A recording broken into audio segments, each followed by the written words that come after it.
नमस्कार। आज के इस गहरे विश्लेषण में हम एक ऐसी रूह कांपा देने वाली घटना पर चर्चा करेंगे जो आती है उत्तर प्रदेश के गोरखपुर से।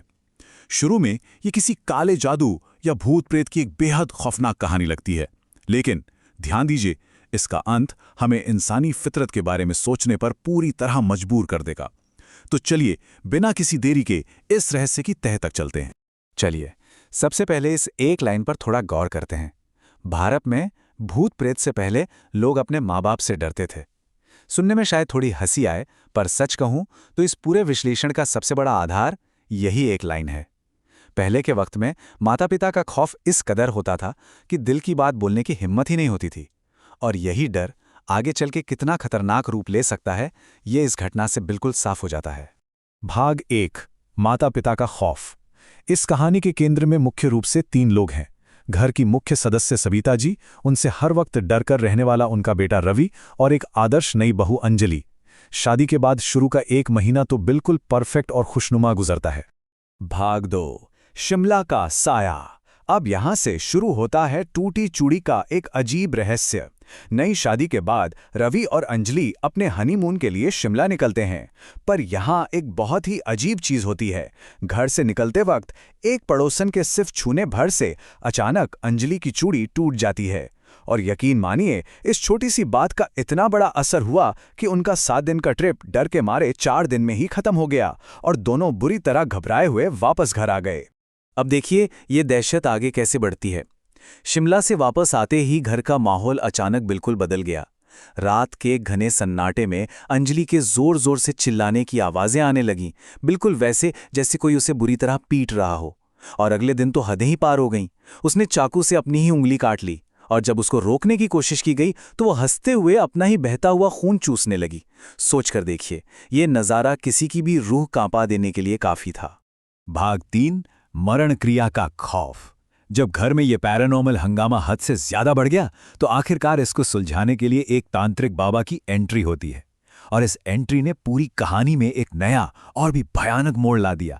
बाबा ने आते ही जो बताया वो किसी बुरे सपने से कम नहीं था। उन्होंने कहा कि ये कोई आम बीमारी नहीं है, बल्कि मरण क्रिया है। ये काले जादू की एक ऐसी जानलेवा और खतरनाक टेक्निक मानी जाती है जो किसी अपने ही करीबी ने अंजलि को तड़पाने और मारने के लिए की थी। बाबा ने प्रूफ करने के लिए एक अंडे से टेस्ट भी किया, और हैरानी की बात देखिए, उसी शाम रवि की बचपन की दोस्त रीमा को अचानक से खून की उल्टियां होने लगीं। उस वक्त तो सब कुछ एकदम सच्चा लगने लगा था। अब इस मौत के जादू को तोड़ने का तरीका इससे भी ज्यादा डार्क था।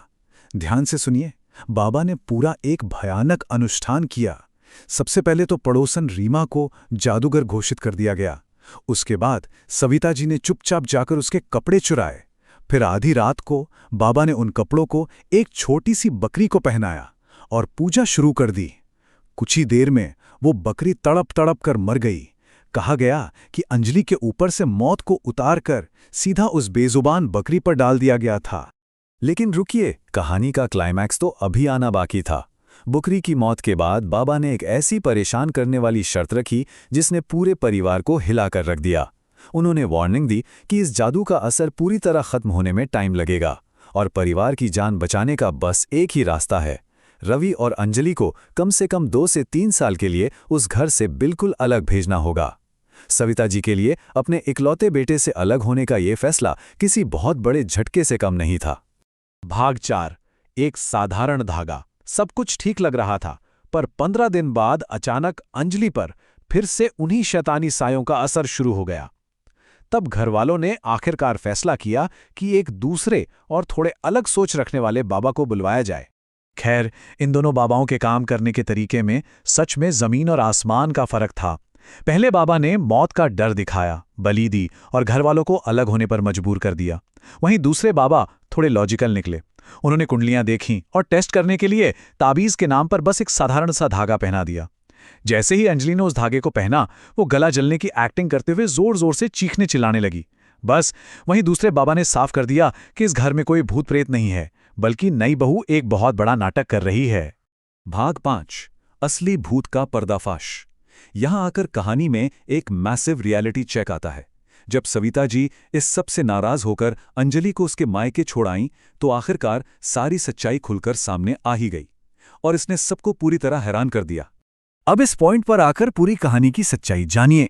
असलियत ये थी कि जितनी भी पैरानॉर्मल बातें हुई थीं वो पूरी तरह से झूठ थीं। रीमा का खून की उल्टियां करना सिर्फ एक पहले से तैयार किया गया नाटक था। वो जो पहला तांत्रिक बाबा था उसे किसी और ने नहीं बल्कि खुद रवि ने पैसे देकर नाटक करने बुलाया था। और अंजलि का वो कांपना, रोना, हाथ काट के खून पीना, ये सब कुछ बस रवि का ही सिखाया गया एक स्क्रिप्टेड प्रदर्शन था। तो आखिर सवाल ये उठता है कि रवि ने ये सब क्यों किया? सच बात तो यह है कि इस पूरे खौफनाक खेल का मास्टरमाइंड रवि इसलिए बना क्योंकि वो अपनी मां से हद से ज्यादा डरता था। वो शादी के बाद थोड़ी आज़ादी चाहता था, अपनी एक अलग स्पेस चाहता था, लेकिन उसमें इतनी हिम्मत ही नहीं थी कि वो सीधे जाकर अपनी मां से अलग घर मांग सके। और बस इसी एक डर ने उसे इतनी बड़ी, झूठी और डरावनी कहानी बुनने पर मजबूर कर दिया। भाग 6, बातचीत ही समाधान है। यहां आकर हम सबको एक बहुत इंपॉर्टेंट सीख मिलती है। ना तो किसी मौत के जादू को काटने की जरूरत थी और ना ही किसी बलि की। जरूरत थी तो सिर्फ थोड़ी सी हिम्मत जुटाकर एक दूसरे से खुलकर बात करने की। और देखिए इसका नतीजा क्या निकला। एक बार जब आमने सामने बैठकर ठीक से बात हुई तो प्रॉब्लम तुरंत सॉल्व हो गई। सविता जी ने बिना किसी झंझट के रवि और अंजलि के लिए उसी घर के ऊपर एक अलग हिस्सा बनवा दिया। यानी जिस आज़ादी के लिए पहले इतना बड़ा काले जादू का खेल रचा गया, वो बिना किसी तांत्रिक के बस एक सिंपल और ईमानदार बातचीत से हल हो गई। तो आखिर में ये पूरा विश्लेषण एक बहुत ही गहरा सवाल छोड़ जाता है जिसके बारे में हम सबको सोचना चाहिए। क्या थोड़ी सी आज़ादी और अकेलेपन के लिए अपने ही घर में इतने बड़े डर और खौफ का नाटक रचना वाकई ज़रूरी था? सच तो ये है कि डर और आपस में ठीक से बात ना कर पाना इंसान से कुछ भी करवा सकता है।